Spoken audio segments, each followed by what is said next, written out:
మాట్లాడతారు రజనీతో. Thank you gratitude divine. Thank you so much. Please connect the energies. Okay. Thank you gratitude. Thank you so much. ఎప్పుడు unblock చేస్తారు divine? Bye he's literally stuck.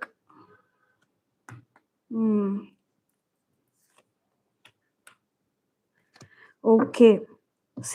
Time frame అనేది 11 days అనేది చూపిస్తుంది. Okay. ఎందుకంటే తిను ఎనర్జీస్లో literally stuck energies, dishonesty energies ఇవన్నీ sense చేశారు తను. He's still carrying those thoughts. ఆ థాట్స్లో ఉన్న డిజానెస్టీ ఎనర్జీస్, రైట్? మీ ఇద్దరి మధ్యలో ఇష్యూస్ వచ్చిన అన్సాటిస్ఫాక్షన్ ఎనర్జీస్ చూశారు, రైట్? వైబ్ మ్యాచ్ అవ్వలేదు అనేసి పాస్ట్లో ఇవన్నీ ఇంకా క్యారీ చేస్తున్నారు తిను, లెట్ గో చేయట్లా.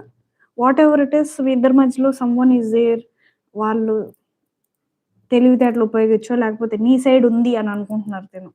నీ సైడ్ ఇన్ఫ్లుయెన్స్ ఉంది థర్డ్ పార్టీ, అందుకనే బ్యాక్ స్టాబింగ్ వచ్చింది నాకు అనేది ఒకటి పెట్టేసుకున్నారు మైండ్లో. థర్డ్ పార్టీ వల్లే నాకు బ్యాక్ స్టాబింగ్ వచ్చింది. So something he's carrying.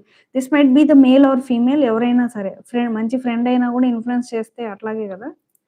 So yeah, he's thinking someone who is closest to you. నీకు ఎవరైతే దగ్గరగా ఉన్నారో వాళ్ళు నిన్ను ఇన్ఫ్లుయెన్స్ చేసి తనకి దూరం చేశారు అనేది అనుకుంటున్నారు. Okay. He's literally waiting for the divine timing. ఈలోగా తన కెరియర్ ప్రోగ్రెస్ చేసుకుందాం అంటే అక్కడ కూడా అవ్వట్లేదు.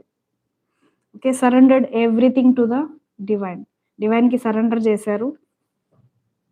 Page of wands. Okay. 11 days